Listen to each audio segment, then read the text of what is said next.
Yo, is Secret really going to get relegated again? Is that like a foregone conclusion? Is this the worst year of Puppy's career? Well, worst year of his career so far. So far? We'll Oh, see. Wow. You're saying there's still they hit pay dirt and they can just keep digging lower?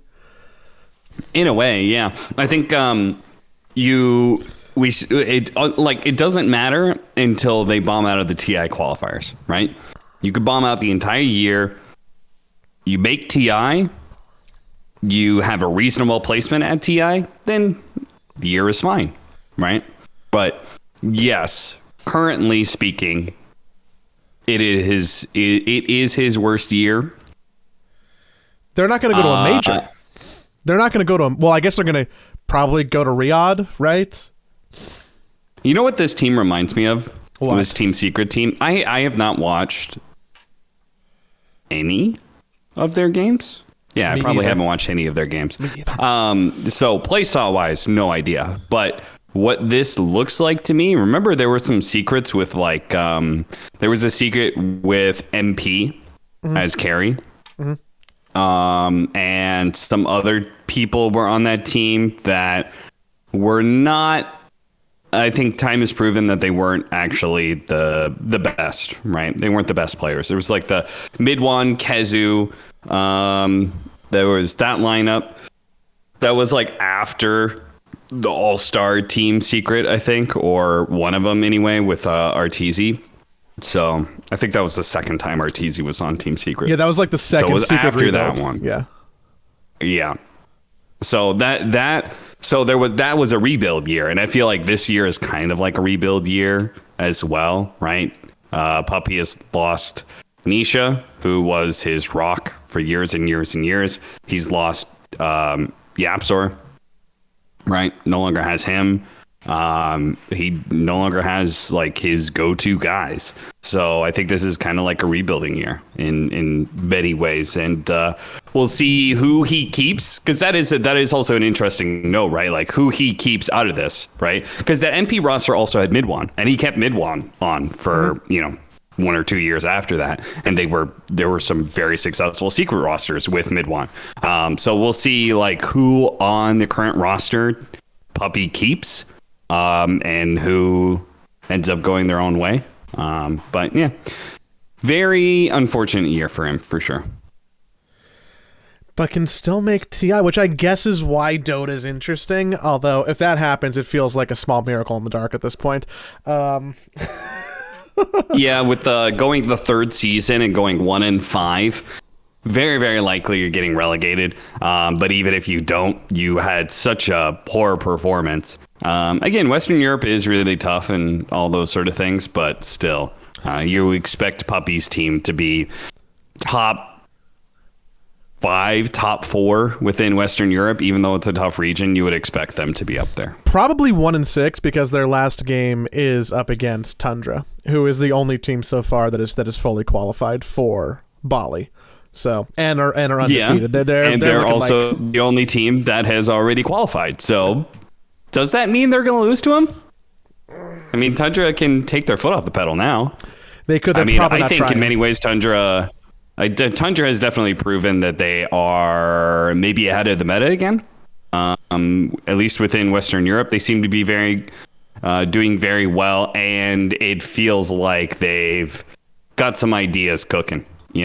I think it maybe took a little bit more time than maybe some previous patches, but feels like they are in full swing again. They really figured things out with their latest win over Team Liquid, where they got a 2-1 over them. Mm-hmm. They 2-1'd OG, and they 2-1'd Quest. Everybody else they 2-0'd. They haven't faced up against Gaming Gladiators yet, though, so that'll be an interesting test.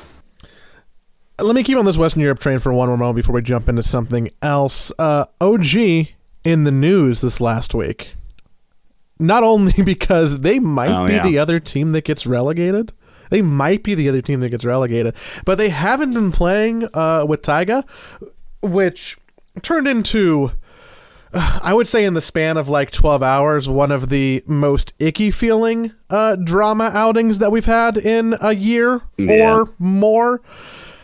What's the TLDR in that situation? Because my understanding is that people were accusing Tommy or OG of match fixing pretty abruptly with no evidence. Eastern European sources were very overtly insinuating that Tyga was on break due to some match fixing allegations or something like that. The reporter guy, Kuzia, basically said they're bad. There's bad rumors going around. That was pretty shit, considering what, at least from Tyga's, what Tyga has to say, and I very much believe that, considering the fact, okay, so first of all, the match fixing allegations is apparently about like some like first blood, like giving away first blood thing, where the stats actually point to Tyga being one of the most successful first blooders in the game, as in getting first blood, not giving away first blood. So baseless, that's a pretty baseless accusation for sure. But yeah, then he Tyga ends up coming out and saying that he is on break, not because of match fixing allegations or some sort of betting scandal, but because he's dealing with depression and anxiety. And so he's taking a bit of a break for his mental health and trying to work through these things, which is very admirable. And I wish him the absolute best. It's a shame that he had to be public with that. Whether you want to be like, I think it is helpful to other people if you can be public about that sort of thing. Lets other people know, like, hey, this person is going through something that I'm also going through. And it gives you a little bit of solidarity, and it gives you a understanding of your resources out there, and like, hey, maybe I should try and get help for this issue too. Like, this is maybe something that I haven't tackled, or encourage you to keep doing what you're doing and keep on the road of improvement and stuff like that. But we don't know if Tyga ever wanted to be public about this, because it feels like in some ways he was forced to, due to random rumor mongering. He didn't have the option to not be, right? Like, he had to pretty quickly come out and defend himself. And I mean, like, I'm friends with Tommy. As soon as this all happened, I messaged him right away. And I mean, I'm not going to talk about our private conversation, but it's, he's one of the good ones. I truly think he's one of the good ones. He's not a malicious boy. So to watch somebody who I know is like, innately really positive, not just be public with their struggle, but also have to deal with that negativity, hurt me, because I know that they're, no one deserves it. He really doesn't deserve it.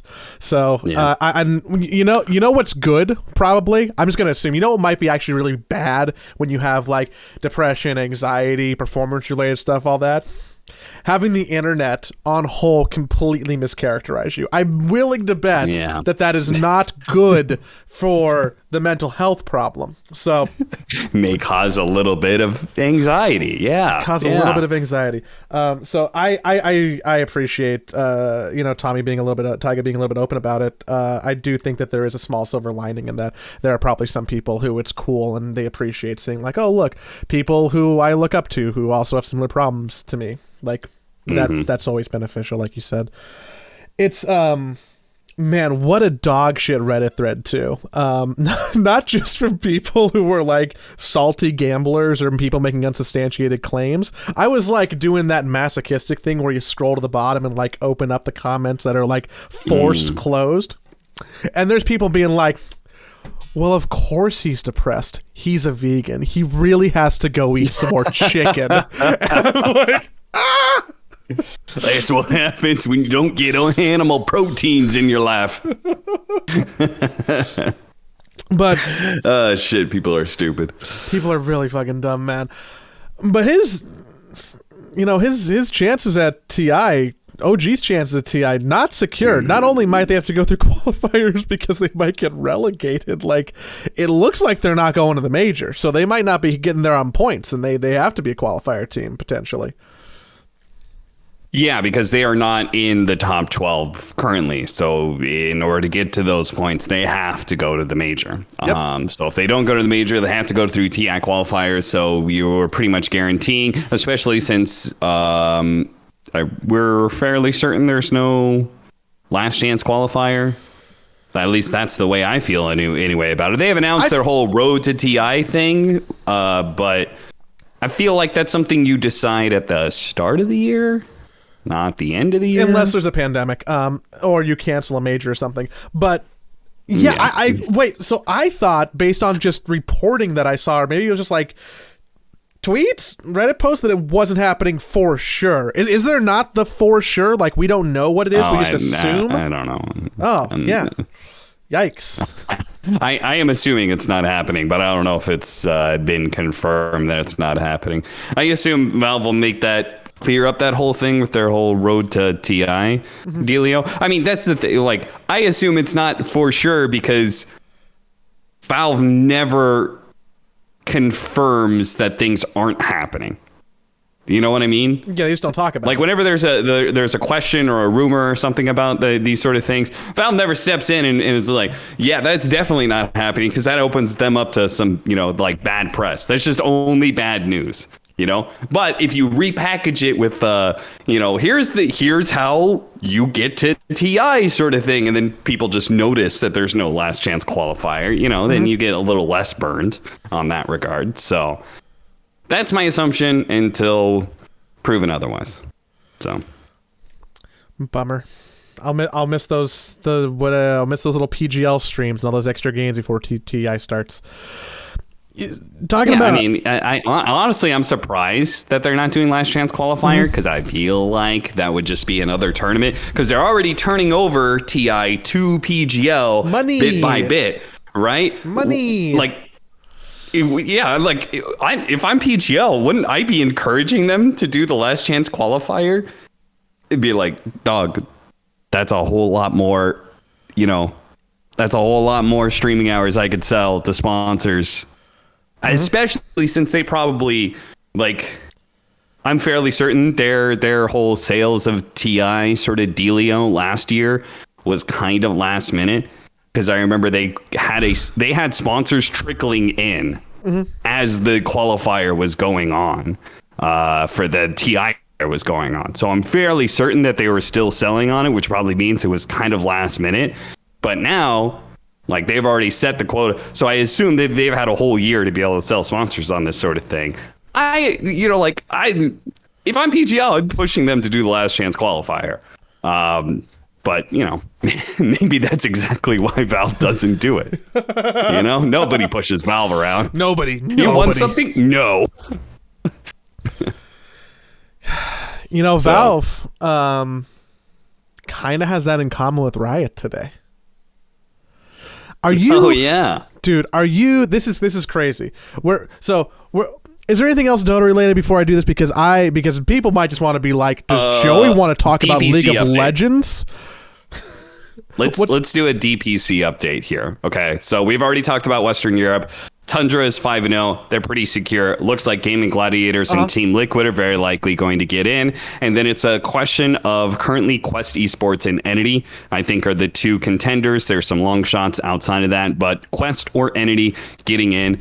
Quest is pretty interesting.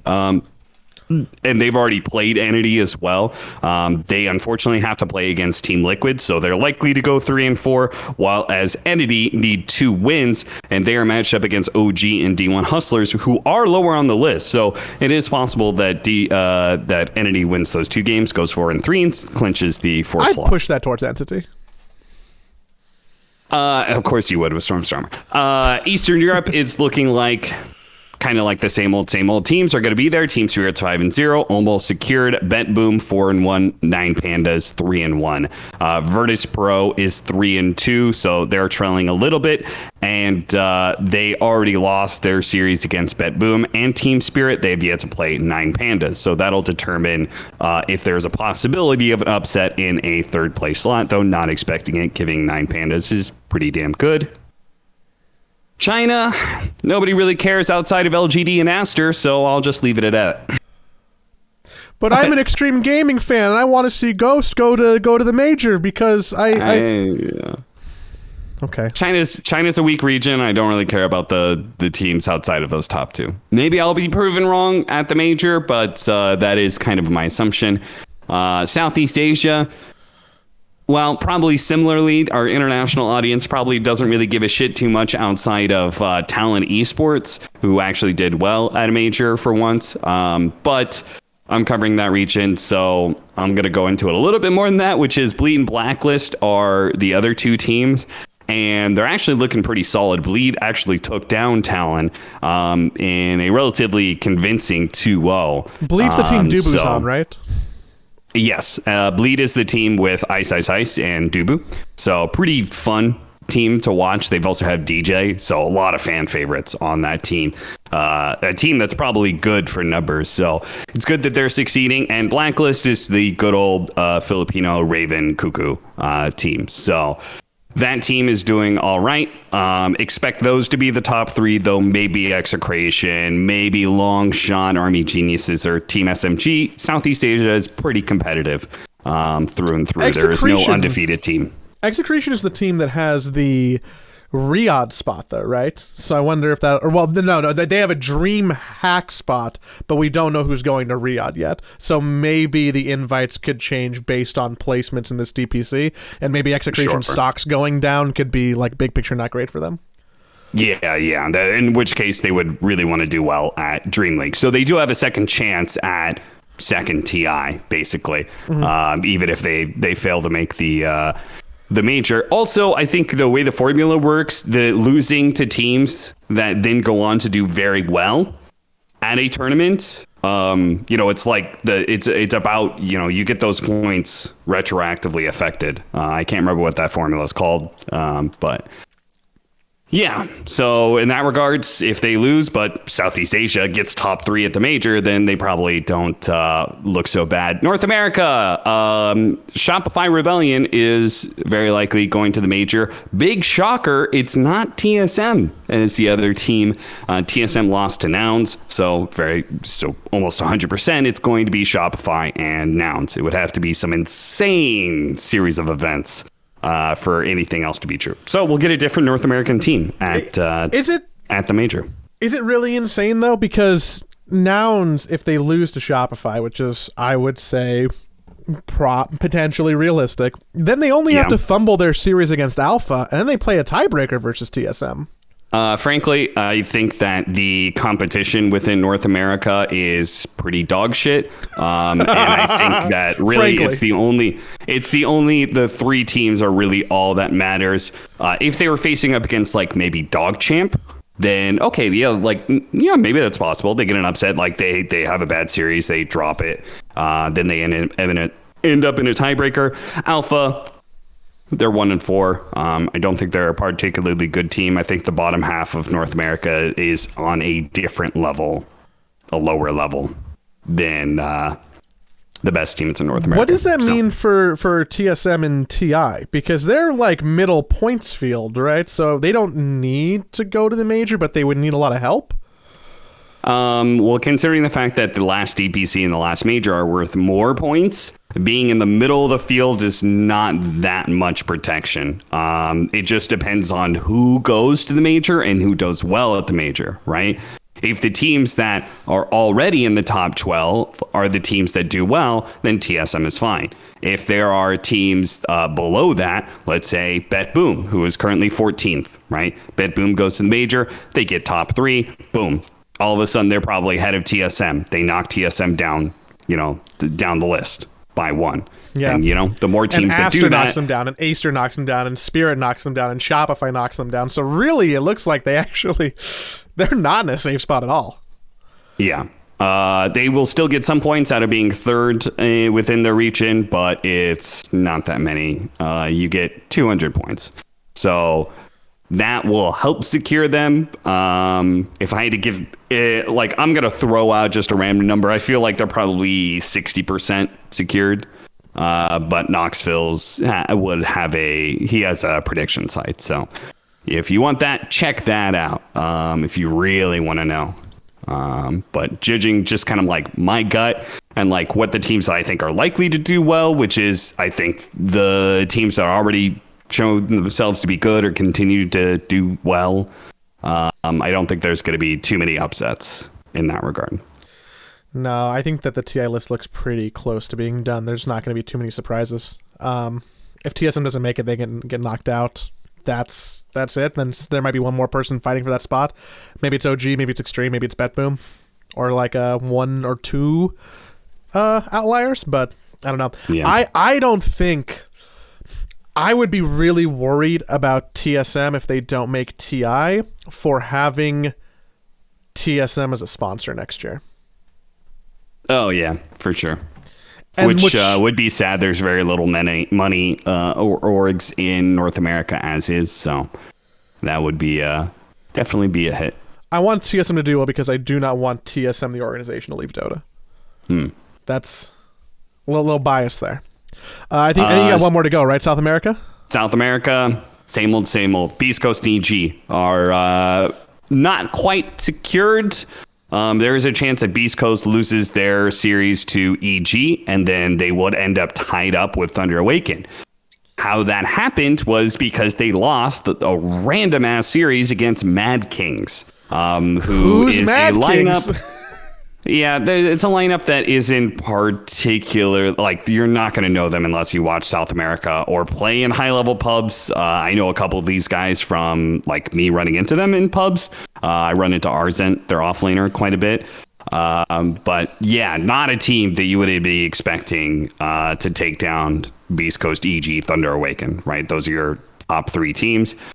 So we might end up with a tiebreaker with Thunder Awaken and Beast Coast. I would still expect Beast Coast to be in there. So kind of still expecting the same old teams from South America. So that's your DPC update. Beast Coast, for whatever reason, not making the major could also be catastrophic for them, like TSM. There's a world where they could also get bumped out. Oh, yeah. Yeah, for sure. They are below TSM in the points, so yeah, You're right. Well, we got like one confusing thing about the DPC listing is that they already give partial points for the current season. So those points are like actually already kind of updated because some of these teams are already secured at least third place, so they get 100 points already. So Liquipedia is just overachieving. They're like doing your math homework for you. Unless they really don't carry the decimal wrong, in which case the teacher gets mad at them and it's a whole kerfuffle. But you know, yeah. Teacher was having a bad day. Did you see? And I promise this is not self promotion, but did you see that Liquipedia started an F1 wiki? Oh, really? And wow, they're trying, interesting. And they're trying to expand into like similar, like sports where like I real see this sports now. Sports wikis. Formula One is the only one that you have right now. I assume you're going to go with like the geekiest sports first. I think F1 makes sense because first off, there's like a really weird crossover between like people who are really into esports, people who are into F1. Like there's definitely a crossover there. And I think that I think that there isn't a great F1 resource outside of like main Wikipedias. Where they see that there's like a venture to go in there, right? Like there are crazy websites for basketball stats and football stats and everything else, right? Crazy. Yeah, that's why I assume you would do like the geekier sports because if you are a fan of all the mainstream sports, there's already enough stuff there for that. But I mean, it's if you extrapolate and think out, like if F1 works and then maybe you go a little bit farther, there's a world where there could be like Liquipedia NBA. In a couple of years, that is like, and we use it just like we use Liquipedia right now, which would be interesting and cool, I think. But yeah, the F1 announcement was rather rad. That's a pretty smart business move, I think. Expanding your like pre-existing set into a whole new demographic and starting with specific sports, and then you could, if your site gets like popular enough with regular sports, and you could pivot into the big boys, and then you could get a whole bunch of new traffic potentially. But yeah, do a good job with like F1. I'm trying to think, like golf is probably like another, well, maybe golf is like maybe demographics are like too old for golf. But if you did disc golf, Imagine my uncle typing in like Liquipedia PGA Tour Season 7. Like that's really hard for me to think about happening. But golf does feel like a smart choice. I have no idea what the roadmap on that even looks like. I haven't inquired about it, but there's potential there. Speaking of golf, I've gotten really into disc golf. You've gotten into disc golf? Yeah, I'm not sure if we talked about this last week, but I'm literally going like every single day. I did twice today. I did 14,000 steps because I did 42 holes of disc golf today. With other people, or are you going by yourself? I went by myself, and then Ken was like, I'm getting off early off of work. Do you want to go at like 3:30? And I was there at the park at 2:30, and I was like, fuck it. I'll go get some lunch, and then I'll come back, and and then we did a whole. In fact, we queued up with some random guy who was from San Diego. He was super cool, super good, super cool, very nice guy. Shout out to Victor. That's why he declined a meeting with me at about 3. Yeah. He specifically looked at his phone and looked at me, and he said, "Fuck Joey." I mean, to be fair, I bet a lot of people do that. I took a bite at the wrong time. Are you seeing yourself improve? Yes, very rapidly. So last week I shot like a plus 30. And this week I shot today I shot a plus 14 and a plus 18. Wow. So my score is plummeted down, which if you know golf is good. So lower number is better. What are you struggling with? Is it like throwing the frisbee far, or throwing the frisbee straight, or just like the game strategy, or like your footwork, or like what are you actually working on to see that score go down? Is it just repetition? Consistency is my biggest problem. So it's like so it's a lot of form problem because Hotbait played Ultimate Frisbee, so he knows how to throw a frisbee. I played Ultimate like once in my life. And I don't think I've really thrown a frisbee around outside of that, especially not like a professional disc frisbee. So I had no idea kind of what I was doing. So there's a lot of motions involved. And it's about like what I struggled with a week ago was like I would focus on one thing, trying to do that one thing correctly. Like, let's say, have my arm extend all the way back behind me. Right. Mm-hmm. And I would focus on the one thing, and then like the 5 other things that I'm trying to keep in mind would go to shit. What's like so playing now, DOTA or that's... pretty much. Yeah. So now I'm getting to a point where it's like, I'm kind of consistently doing like 3 or 4 things right. And maybe one thing is going wrong, so. Okay. Yeah. It's a lot of fun. You should go with us. Dude, Frisbee is one of the things on this planet that I am the worst at. Just truly. Yeah, but it's fun. But I cannot have fun if I am performing poorly at something. I will just be frustrated at myself, especially if my friends are good at it. Well, listen, it's a very friendly atmosphere. I will say, disc golfers are chill as fuck.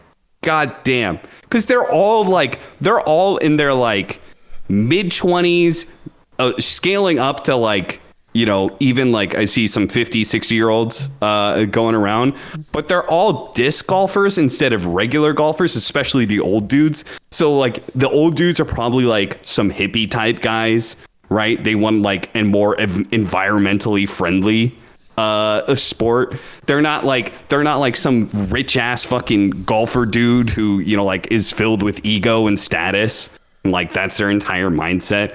It's just like everybody there is so chill. Half of them are fucking potheads, so that's probably part of it.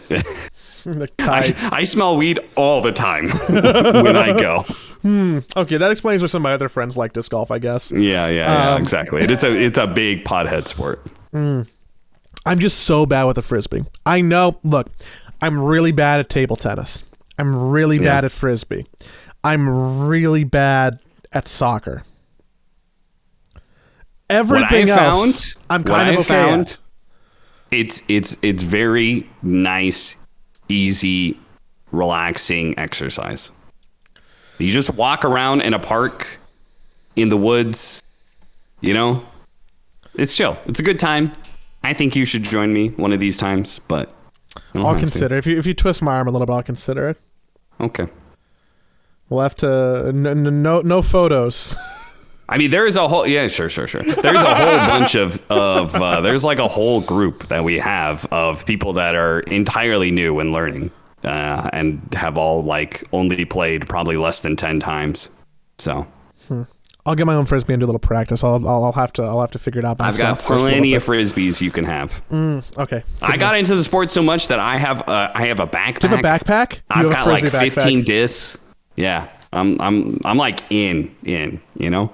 Because it's also a cheap ass sport. That's the thing. Ellie leaves you for 1 week, and you have a brand new hobby, and you're like, "Hey, hon, I spent $1,000 on frisbees." It's true. Part of the reason I went twice today is because I've been playing Dota every day, and yesterday I actually was so fucking done with Dota. It's happening. It takes less and less for me to just be done with Dota. Like the match, like, you know, I get 1 or 2 grief games, and I'm just like, why am I doing this? This is so boring. Is it a matchmaking problem still? It's still a matchmaking? I never get bored. I told Ellie I get bored. I was like, man, I'm bored. And she was like, you never say that. Because like I'm all usually just content. Like if I'm not down to play Dota, I'll play some other indie game or something like that. Yeah, it's chill time. But I was legitimately bored. So I just spent all day outside today, hoping that by the time I came back, I'd be like recuperated, you know? You sound recuperated. Is it mostly just because you're getting griefed games and you're having matchmaking problems, or are you struggling with the patch a little bit still? The patch, I don't think. I saw some pros like talk about it. I think like maybe Quinn, definitely AUI. I think maybe Snaking. There's definitely some people who are like, yeah, this patch, it's really cool. Nothing about this patch that I have felt hugely inspired by. And like the last big patch that I was like, oh, this is super fun, was probably like the Aghanim Shard patch. I think that was the last big one, right? Yeah, I don't know. This patch is really just not that intriguing to me. So I think that is definitely part of it. I have not tried a carry-ish Omni Knight game because I have played 50 hours of Tears of the Kingdom still. But as soon as I'm done, I saw some site rated it the best game of all time. That's not true. That's 100% not true. I would even go as far to say, is it in your top 100?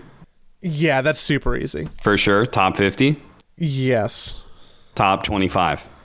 Probably, yes. Okay, so it's a pretty damn good game. It is a very good game. I think Breath of the Wild's better. I haven't finished Tears of the Kingdom, Okay. though.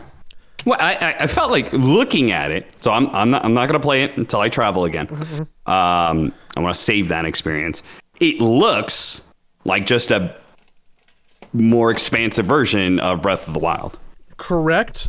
So it's like Breath of the Wild if you make it like more grandiose and add different features on top of it, which are fun, right? Like I'm sure you've seen all these posts on Twitter of people making crazy machines, right? Or just doing silly things. Like it has that Minecrafty element of like your imagination can take you really far, and it's just a sandbox, right? In ways that Breath of the Wild never was. So parts of the game are just systematically better, but parts of the game also just truly do not respect your time, which I find really frustrating. I think so. Myself and a good handful of my friends who've played at this point have all taken advantage of. There's an item duplication. There's a glitch where you can duplicate your items, and I have found that cutting down on grinding in that game for whatever you need to grind for just makes the game a way more pleasant experience. I like the game when you take out all of the grindiness about it, but I don't like how sometimes the game's like, yeah, man, you just gotta like wait 3 days and farm these 7 items and then go crawl in the grass for some bugs and then come back. Like fuck, man. I like, cool, I want to play the game, I'm having a good time, but like I can be doing other stuff. So I wish there was a little bit less of that. I know why they do it. I know that it makes a better experience. I know that it makes the game bigger and feel more grandiose, but like, I don't got fucking time for that. So I'll just copy a couple items and make the game a little bit easier. You'll have to tell me how to duplicate those items, because I will very likely use that same trick if it's still around by the time I fly to Sweden. It's patched out, so I would just encourage you, if you've already installed the game, just not to update it. Okay. So if you have it installed, you're good. Also, speaking of new games, real quickly, are you going to play Diablo 4? This might come as a little bit of a shock. I've never really played any of the other Diablo games. Well, I mean, I played good time to start. I played 3 a little bit and didn't like it that much. And I've also never played Path of Exile, which I know I have so many friends who are just, I'll throw this word lightly, addicted to.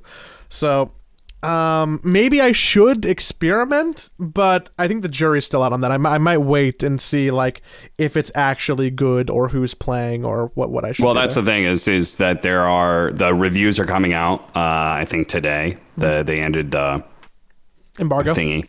Yeah, and reviews seem very good. It's sitting at an 89 rating right now. On like one of those rating sites that averages out all of the ratings. So I'm a fan of OpenCritic for that.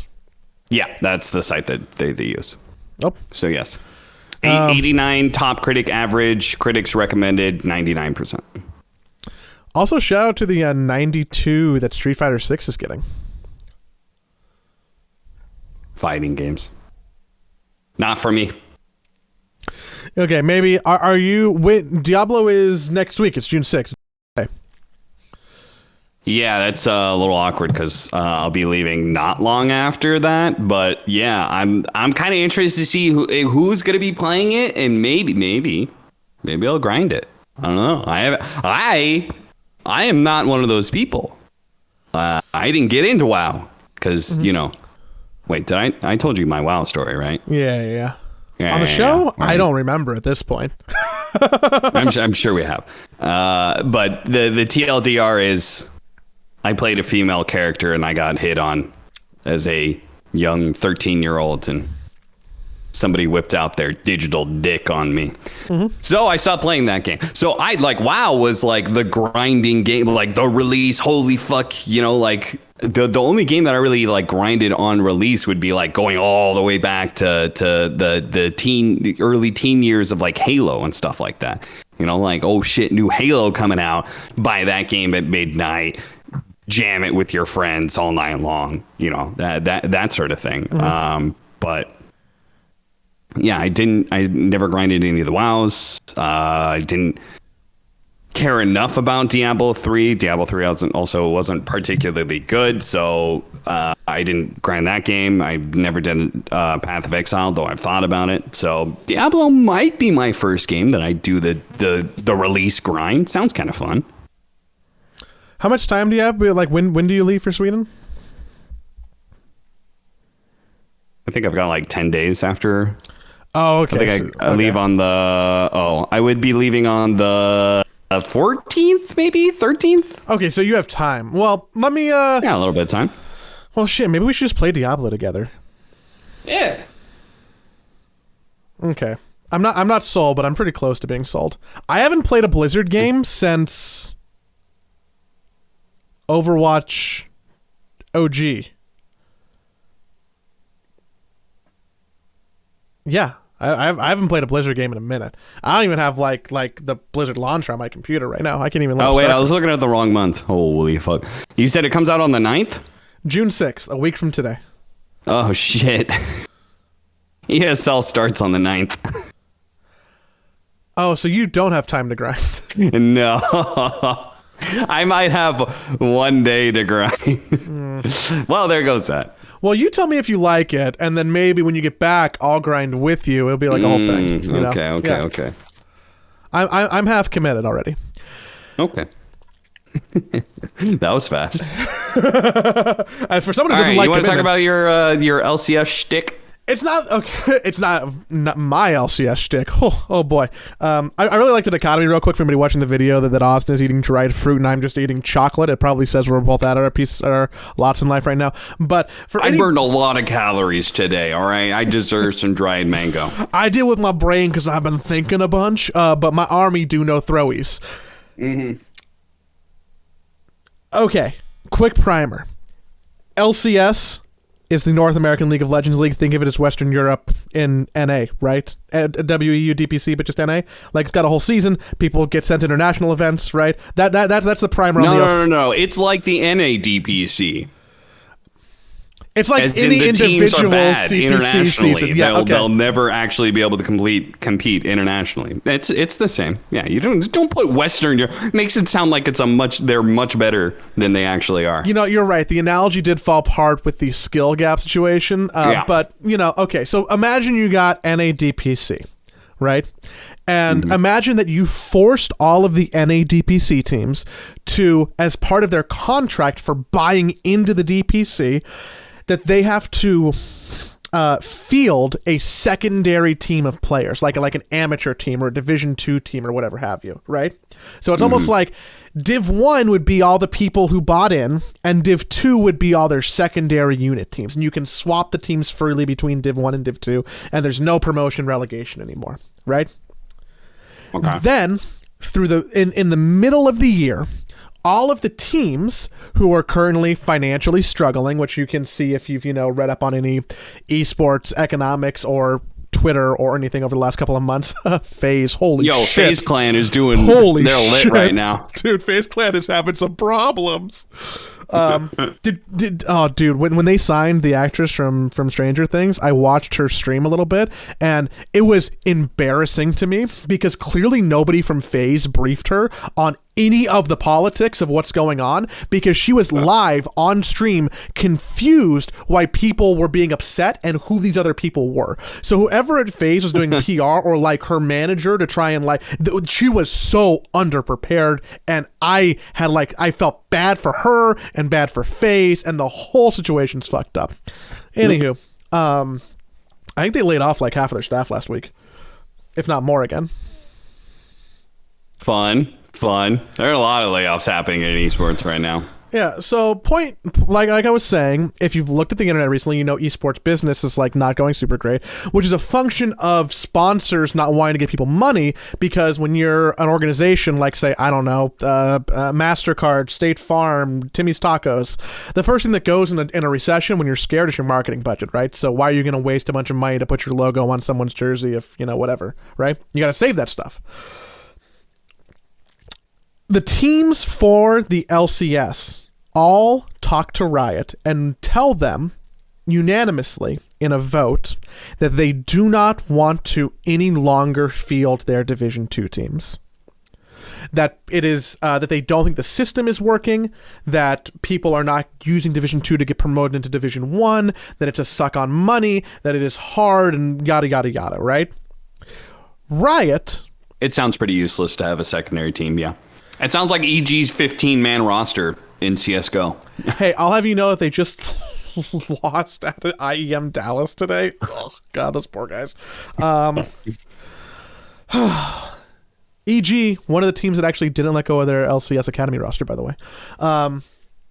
You can argue, there are other podcasts well more equipped to have very eloquent arguments of the pros and cons of having a Division 2 team, right? But because they got rid of the teams between their two seasons, between summer and spring, 7 out of the 10 organizations just completely cut them. Drop the players, drop the staff, are no longer participating in the Division 2.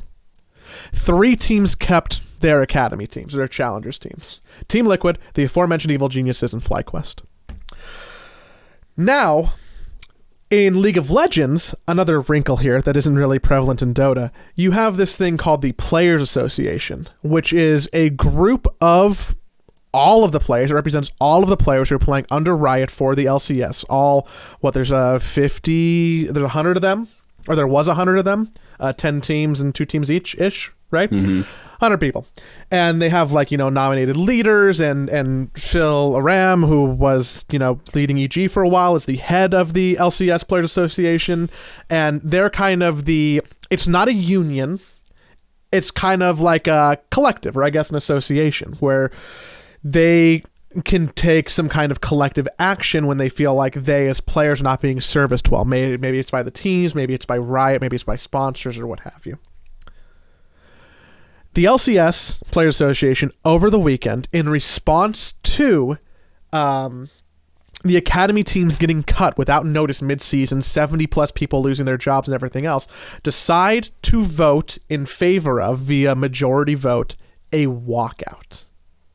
Which, to my knowledge, is the first time in our fun little esports industry that there was a player walkout of this like scope with someone like Riot, who runs their league, right?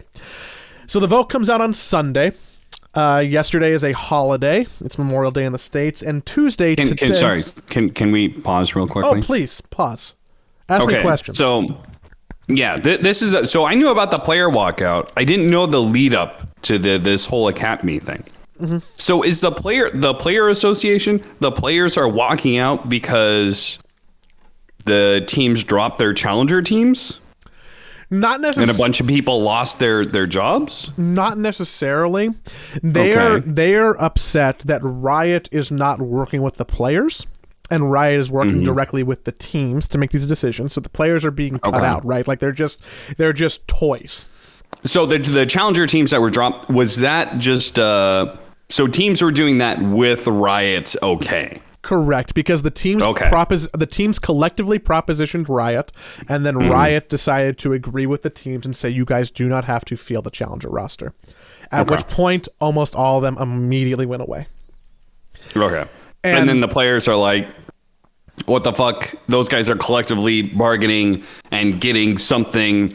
Why the fuck aren't you guys? Why the fuck isn't Riot talking to us? We also have this same collective bargaining power, and we want to change some things, just like the organizations want to change some things. So yeah. So my understanding, which isn't 100 out of 100, is that they're not talking to the players, and also this was a change that was made like mid-season, when previously Riot told the players that like changes like this would be year over year, but this wasn't year over year. This was like a mid-season hatchet that fell. Okay. So the players pass a majority vote. The votes are secret. We don't know who voted for what. To not participate in the first in the LCS when it starts, right? Which was supposed to be Thursday, in 2 days. And this was getting a lot of news, right? Because this is kind of like a clown fiesta. Because the teams still have to play or they'll get fined by Riot. But the players aren't going to play. The academy teams aren't going to play. People don't want to scab the broadcast on the broadcast side. People don't want to scab the broadcast on the player side. So we don't know if the teams are going to field rosters to happen on Thursday in the first place, right? Yeah. But Riot's like, the show must go on until today, when they said, hey, everybody, the show's not going to go on for 2 weeks. And they decided to delay the start of their season by 2 weeks to try and solve this problem. Now, when the Players Association said there was going to be a walkout, they gave 5 demands of Riot that they wanted to negotiate and bargain on. Okay. Which I probably should have pulled up. Here. These are the asks of Riot. Institute a Valorant-style promotion and relegation between the LCS and Challenger League. Riot commit to a revenue pool for player salaries of $300,000 per NACL team per year. My understanding being Riot subsidizing the teams for paying their challengers. So yeah, Riot would give every team $300,000. Riot already subsidized the NACL teams. They gave the orgs $3 million each to field an NACL team. And according to the Players Association, only 3 could afford to spend 15 to 20% of that to promote the future of NACL. Shame on Riot for letting teams get away with it, and shame on every team that pocketed the future of the league. So they're mad that both Riot gave money to the teams to help subsidize a Challenger League, and then they apparently got away with just not running that league despite being given money to do so. Yeah, that is an interesting. How did Riot what the? You're like, we gave you $3 million. Listen, you want to talk about this next year? Fine, but finish out the season. That is my initial gut reaction. I don't know any of these details, but if that is true, I can't believe Riot didn't just be like, I don't give a fuck. Dude, Valve wouldn't give a fuck. I mean, Valve wouldn't subsidize shit. But if Valve gives you some money to do something, they expect you damn well to fucking do it. Yeah. So they want more subsidies, right? Uh-huh. They want the LCS orgs to partner with affiliates for cost sharing. They want Riot to guarantee LCS minimum contracts for the following year for the 5 players who win the summer finals each year. And they want to basically take the power for who owns the roster to a DOTA style, as opposed to a League of Legends style, where it's if the majority of the players stay together, they can kind of own the thing instead of rosters just flip-flopping all over the place. Yeah, my understanding of the Challengers League is that these guys don't really get taken out and promoted into the main team very often. So most people in the LCS right now have at some point played in Challengers, the majority of them. But the percent of people who come from Challengers to the main LCS is still I think I've seen 15% or something kind of low like that. So most people who are in Division 2 do not make it to Division 1. And I don't know what those numbers should be like. It's because, the cynical I wonder what sports numbers have, right? Because you have the G League and NBA, which is the step down of the actual league. You have minor league baseball. I wonder what the percentage of people who play in that get promoted up. And if it's comparable to what LCS and NACL have. My gut is it's probably comparable. I would be shocked if the number was over 33 and crazy shocked if it was over 50. Yeah, most people when they usually hit big and they go straight to the big leagues. Yeah. Right? That's usually how these sports typically work. Usually the grind is a rare, inspiring story where somebody grinded and got better and, but most of the time these guys show up, they're like, I'm fucking good and I'm going to get better, baby. That's kind of how it usually goes. Or if you're in League of Legends, you just buy the best players from other regions and bring them over. Yeah, that too. Yeah. That is actually a big part of NA. Yeah. Yeah, which is why probably those numbers are maybe a little bit lower than they'd otherwise be. Yeah, that's a good point. So Riot comes back today, like I said, delays the league for 2 weeks and says that if play does not resume in 2 weeks, if there's another walkout, that they will have to cancel summer and no team from the LCS will go to Worlds. All they right. Also said, they also said that all the demands you had, no. 5 demands. You get 0 out of 5. You get nothing. I'll see you in 2 weeks. So this is shit, that's great. Yeah, so this is teams, and Riot kind of put the responsibility back on the players and the teams to figure it out. The worst case scenario for everybody is that maybe not. I mean, I probably have a fucking ton of biases here.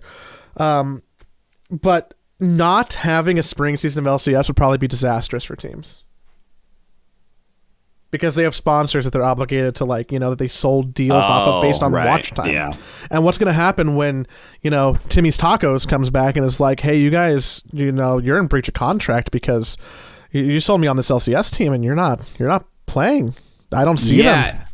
And you can't, it's not like you could be like, well, fuck it, we'll do our own thing. Like when Valve didn't do a major and then we kind of were like, okay, fuck it, maybe we do our own thing. And then Valve actually did step in and did the regional finals instead. But like that was an opportunity, right? Like like Dota probably would have done its own thing, right? When we didn't have a DPC and we didn't have TI, fuck it. We ran and we did other things, right? We did the ESL online leagues. We did the Omega League with WePlay. But you can't do that. You can't do that, Riot. No, they control that. You don't get that freedom. Yeah, because Worlds is still going to happen. There'll just be no North American teams. So it'll be really interesting to see what happens moving forward. I suspect that the walkout does nothing. It creates some interesting news. It creates some interesting drama. And, the part of me that is like pro-unionized labor and is like, yeah, we should seize the means of production from the fucking rich billionaires is kind of bummed because ultimately, like, what leverage do the players or anybody else really have? The answer is like nothing, close to nothing, very little, unless they want to like completely risk their careers forever and kind of blow up an industry. So it feels bad on all sides. It feels bad that the league's being delayed. It feels bad that Riot's not doing much to help. It feels bad that the teams are in a weird spot. It feels bad that the players can't accomplish anything without like really radical big action. Like, it's hard for me to really find the positives in all of this. Anywhere. Yeah, it's definitely interesting. I mean, like, I personally would love to see what happens. I'm not tied to an organization. Sure, it's bad for esports long term. I am not saying this out of any like, I'm not wanting anything bad to happen to Riot and their ecosystem, but I am just morbidly curious what would happen if they followed through and they didn't do their split, and what the fallout would be for all three of these players, right? Like the players, all three of these actors, organizations, right? We have the players, we have the team owners, and we have the publisher. And like, what happens when you can't come to an agreement and everything grinds to a halt? Honestly, publishers, even somebody like Riot, publisher is easily the one who's the least exposed, right? Like, LCS doesn't run. Are they missing out on anything? Are they missing out on that much? Not even. Are they getting that much revenue from their sponsors for LCS to like worry about? Their arena even already houses Valorant too, so it's not like the arena is going to go dormant. They're going to keep doing stuff out of there, right? Like. That is always the problem with this dynamic, is the publishers always hold 90% of the power. And if they want to, they can tell you to go fuck yourself, and there's nothing you can do about it. No collaborative, no organization, nothing is going to be able to stop them from just saying go fuck yourself if they are determined enough to indeed make you go fuck yourself. You will be fucking yourself at some point. I just think about all the jobs that could be lost. Like, if there wasn't an LCS season, think about all the people who aren't working. All of the LCS talent. Most of them. Maybe some of them have other stuff to do, right? People at Riot who, like, run and operate the LCS and everything about it. There's dozens of people behind the scenes who work at Riot just on the LCS. What are they doing? What are the cameramen at the facilities doing who are filming the LCS and everybody who puts on the actual live broadcast? What are the teams doing with the players who aren't paying? Are they going to pay their salaries? What about the teams who have people who are like hired to make content with the League of Legends teams that aren't playing or doing anything? It's probably hard to justify that too, right? Like, you could just see probably truly about 100 jobs in the space just evaporate if there was not a season of LCS, if that stopped. And that's scary. So the part of me that wants to see the popcorn is just also like, oh boy, I can see the repercussions of this being really not good for anybody. Yeah. I would be very interested to know if anything good would come out of it, like eventually, right? Like whenever you have some sort of destruction, cataclysmic event like this, opportunities do arise, right? And other things get built out of it.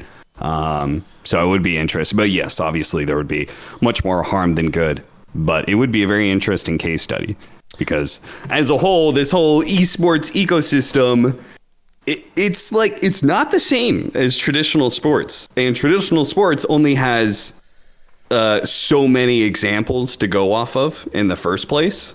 Right. Mm-hmm. And a lot of these traditional sports ecosystems are unique from each other.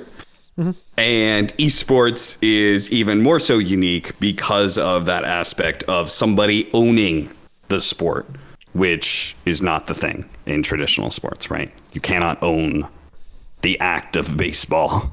Yeah, or update it every week. I'm going to round this out by reading the LCS Players Association actually just released a statement in response to Riot's statement, which is probably a good place to put a button on it. Tonight, the one thing back in clear focus, players are the LCS. Without players, there is no league and there is no esport. From day one, exclusion from the decision-making process drove the LCSPA players to vote to walk out.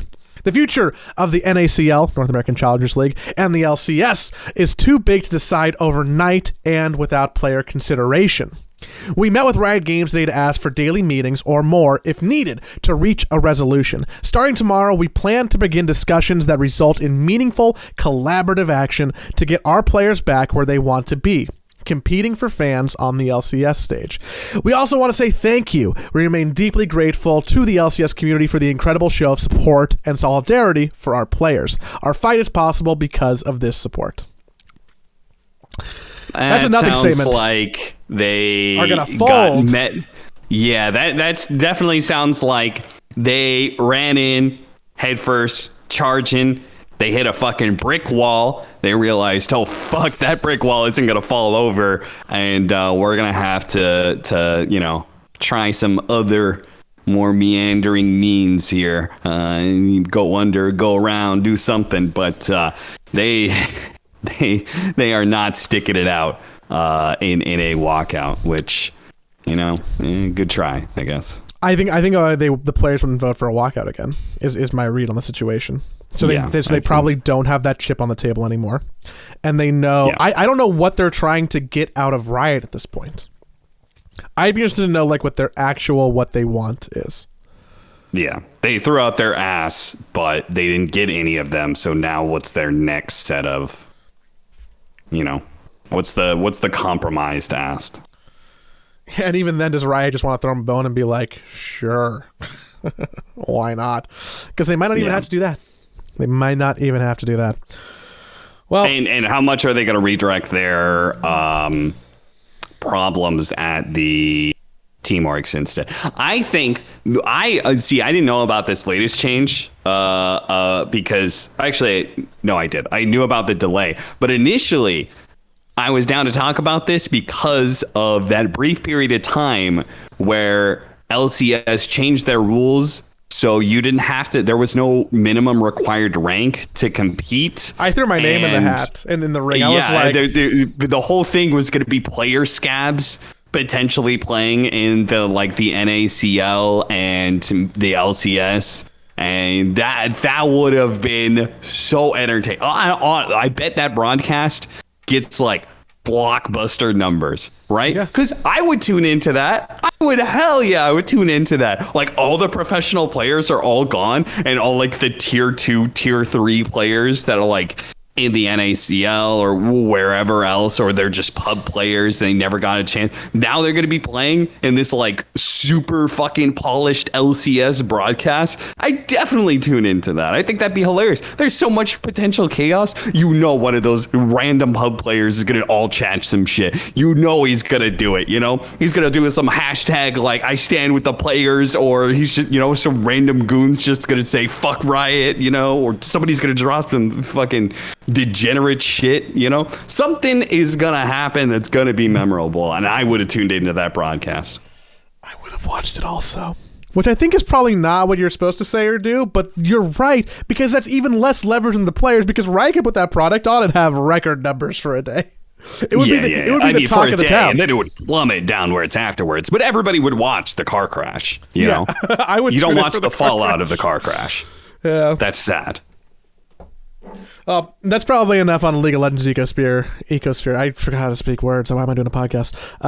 For a wee little bit. And that's probably also it for the show this week. You want to talk about that FaZe video? We briefly mentioned FaZe and their whole deal. I linked you that video by FaZe Rain. Okay, so I did not watch the video. I just know the cliff notes of the video. So yeah, you could literally pull it up right now. Mm-hmm. Go to 3 minutes and mute the video. He puts in text, so you don't even have to listen to him. He should literally just this. I don't know shit about FaZe because they're a fucking COD group and they all sound like a bunch of douchebags, but I'm sure there's some good people there, but I just don't give a fuck about that organization. Like most organizations, I don't give a fuck about. But this was big news. This guy, FaZe Rain, released, basically he cares about the organization. He's one of the OGs. He's one of the OG FaZe people. Yeah. How many OGs of FaZe are there? I swear to God, there's like 20 of them it's like NWA or something. Yeah, like everybody's a fucking OG of FaZe, apparently. Anyway, there's these guys that so FaZe is doing a whole bunch of fucky shit, and it just seems weird. They did their whole go public thing. Everything seems to be a disaster. But the big thing about here was that he released the numbers, the esports numbers. Apparently, well, I don't know if this is actually true, but basically went by and went through the revenue, the costs, and profit, right? And every single esports team is massively unprofitable. I'm looking at CSGO right now, $514,000 in revenue, $576,000 in costs, leaving you with negative $62,000. And that is, I believe, per month or quarterly, one or the other. But, it's going to build up real quickly. And CSGO is one of the better ones. I mean, that negative number is really bad, but at least they bring in a shit ton of revenue, right? Mm-hmm. But some of these other ones are disgustingly bad. I don't know how Smash loses that much money. They only pay Spargo. They have one player. Yeah, I don't know. Funnily enough, one of the moneymaker, which is the only moneymaker, a mobile game, PUBG Mobile, brings in $125,000 in revenue, only costs $37,000. So it is the only esports team, I believe, in that listing that actually makes a profit. And I can tell you right now, that is literally there is some weird cycle that is particularly big in Southeast Asia. If you look at some of the organizations in Southeast Asia, they have mobile teams that make a bunch of money, and then they get into DOTA, particularly. They get into DOTA because it's kind of like the prestige. If you're a big org, you're into DOTA, at least in Southeast Asia, right? Mm-hmm. So they take the mobile money, all the revenue that they make off of mobile money, and put it into a losing mainstream esport, and which in our case would be DOTA, but I'm sure there's other ones, right? And that's the deal. You just funnel the money from something that is working and put it into something that isn't, but is good for your organization, big picture, maybe. I don't know. I'm a little suspicious about some of the numbers. I think just on a base level, I think there's a reason to be a little suspicious about some of the numbers, but it's also hard to argue with FaZe Clan, just losing a bunch of money. If you look at their stock, the people who've left, their scandals, and their layoffs this year alone, right? So yes, I do think they are not being a successful business. I think they have major problems. I don't know how all their esports is working because... Dude, the funniest one for me was regular PUBG, which obviously is a dying esport. Brings in $4,000 of revenue. $4,000. Costs them $85,000. Brings in $4,000. Yikes. But think of all the fans you get. God, I wish they had a Dota team. I would love to see those numbers. They can probably buy a team in North America real quick, right? Although it would be so interesting if they had a Dota team. Yeah. So. Oh yeah, the big negative one was Valorant, I believe. Negative 224,000. They're not a franchise team, so they're paying for a spot to be in a franchise position. if they make promotion in like a year. I see. You know, to counteract this story, did you see there was a Esports Insider article about ENCE, the Finnish team? Oh, ENCE? ENCE. They were reporting profits of close to £1 million or €1 million last year. Yeah, they so I've they have a whole song and everything. I heckin' love it. Easy for ENCE. ENCE seems to be, this is from an outsider perspective, I follow CSGO lightly. They seem to be an organization that has been able to take like a relatively unheard of players, or not like the main like tier 1 players, and create successful teams out of them. So I imagine their costs are rather low salary wise, because they've had some like basically some like miracle runs at some LAN events. So I imagine they've got some relatively low salaries and have had incredible success. And also that CSGO, where if you had success, a major, it is huge. It is massive for an organization, because these organizations make hundreds of thousands of dollars on stickers, potentially millions, just kind of depending on who you are. So like CSGO is one of those, like, it is expensive to get in CSGO. It is a mainstream esport, but it is one of the few esports that can actually pay out revenue wise if you get those sticker sales. So interesting also from a business standpoint is that they have dropped, I'm pretty sure this is true, they have dropped basically every team that is not their Counter-Strike team. They're no longer in StarCraft. They used to sponsor Serial. They're no longer in Rocket League, I think. They're no longer in Rainbow Six. They're no longer in PUBG, which, as we know, makes an astounding $4,000 maybe-ish per year. So, you know, I think that they're really trying to run it like as much of a business as possible, which is off the back of a successful brand in a successful game where they can be like a microcosm of success. Yeah. And probably, like you said, not have high player salaries. And I think that is like they are ahead of the curve, I think, in that regard. If I am an esports team, I am seriously in this kind of like contraction that's happening here with the economy and esports bubble and all that sort of thing. I am 100% looking at what games I actually want to be a part of, because some of these games aren't going to be here 10 years from now. So why the fuck do you care if you're in Rocket League right now, if Rocket League isn't a thing in 10 years, you know? It's just like, find where you're actually making money and stick with that. And so that where your fans for me, are. I'd be willing to bet that, like, I would be willing to bet, basis on fucking nothing, that 85% of ENCE fans are Counter-Strike fans. Sure. Yeah, absolutely. And I think that for me, to dial it back to Dota, is concerning, because Dota typically does not make money for organizations. And we don't have that same kind of revenue stream for these orgs through the sticker sales, right? The sticker experiment and these chat wheel lines and stuff like that, it has made some money. Very, very limited. Very, very limited. There's like one or two teams that will make a decent amount of money at the start. And then ever since then, I believe the numbers have just been probably going down and down and down, and getting less and less money out of this, the chat wheel line. I mean, it was like a good, I don't like hate, like the idea is good. It just hasn't been a success. And anecdotally, how many people in your games have you seen like with a team flag paying $20 a month? Oh yeah. Very, very, very little. Yeah. And the same kind of goes for the talent. I think because it's individuals, the talent stickers have probably been more successful in that regard, even if like the whole their sticker like capsule thing didn't end up working out. I still think that the chat wheel lines for talent have been, I would say, pretty successful. Again, very successful for very specific individuals, and then everybody else kind of gets like kind of whatever money. But it's also individuals based, right?